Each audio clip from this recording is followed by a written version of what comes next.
റമളാനിലെ ആദ്യ രാവിൽ എന്താണ് സംഭവിക്കുന്നതെന്ന് നിങ്ങൾക്കറിയാമോ? നബി സല്ലല്ലാഹു അലൈഹി വസല്ലം നമ്മോട് പറഞ്ഞു, റമളാൻ വിരുന്നെത്തുമ്പോൾ സ്വർഗവാതിലുകൾ മലർക്കെ തുറക്കപ്പെടുന്നു, നരകവാതിലുകൾ കൊട്ടിയടയ്ക്കപ്പെടുന്നു, പിശാചുക്കൾ ചങ്ങലകളാൽ ബന്ധിക്കപ്പെടുന്നു. ഒന്ന് ചിന്തിച്ചു നോക്കൂ, ഇതൊക്കെയും ഇപ്പോൾ സംഭവിച്ചു കഴിഞ്ഞിരിക്കുന്നു. നമ്മളിപ്പോൾ റമളാനിലാണ്. നമ്മൾ നോമ്പുനോറ്റ് തുടങ്ങുന്നതിനു മുൻപേ അല്ലാഹു അവന്റെ കാരുണ്യത്തിന്റെ വാതിലുകൾ നമുക്കായി തുറന്നിട്ടിരിക്കുകയാണ്. നമുക്കൊന്നുകൂടി ചിന്തിക്കാം, എന്തിനാകും നമ്മളോട് റമളാനിൽ നോമ്പനുഷ്ഠിക്കാൻ അല്ലാഹു കൽപ്പിച്ചത്? പാവപ്പെട്ടവന്റെ വിശപ്പറിയാനാണോ? ആയിരുന്നെങ്കിൽ വിശപ്പനുഭവിക്കുന്ന പാവപ്പെട്ടവരെ അല്ലാഹു നോമ്പിൽ നിന്ന് ഒഴിവാക്കുമായിരുന്നില്ലേ? എന്നാൽ അല്ലാഹു ഉദ്ദേശിക്കുന്നത് മറ്റൊന്നാണ്. സൂറത്തുൽ ബഖറയിലെ 183 വചനത്തിലൂടെ അല്ലാഹു പറയുന്നു, സത്യവിശ്വാസികളെ, നിങ്ങളുടെ മുൻഗാമികൾക്ക് നിർബന്ധമാക്കപ്പെട്ടതുപോലെ നിങ്ങൾക്കും നോമ്പ് നിർബന്ധമാക്കപ്പെട്ടിരിക്കുന്നു. നിങ്ങൾ തഖ്വയുള്ളവർ, ദൈവഭക്തിയും സൂക്ഷ്മതയുമുള്ളവരും ആകാൻ വേണ്ടി. നോമ്പിന്റെ യഥാർത്ഥ ലക്ഷ്യം തഖ്വ അഥവാ ആത്മീയമായ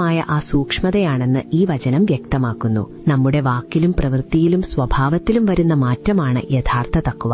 നബി സല്ലല്ലാഹു അലൈഹി വസല്ലം അരുളി, ആരെങ്കിലും വിശ്വാസത്തോടും പ്രതിഫലേച്ഛയോടും കൂടി റമളാനിൽ നോമ്പനുഷ്ഠിച്ചാൽ അവന്റെ മുൻകാല പാപങ്ങൾ പൊറുക്കപ്പെടും. ബുഖാരി ആൻഡ് മുസ്ലിം. എത്ര മനോഹരമായ വാഗ്ദാനമാണത്! അല്ലാഹുവേ, ഞങ്ങളുടെ നോമ്പുകൾ നീ സ്വീകരിക്കണമേ. അറിഞ്ഞും അറിയാതെയും ചെയ്ത പാപങ്ങൾ പുറത്തുതന്ന് ഞങ്ങളുടെ ഹൃദയങ്ങളെ ശുദ്ധീകരിക്കണമേ. ഈ റമളാനിലൂടെ ഞങ്ങളിൽ നല്ല മാറ്റങ്ങൾ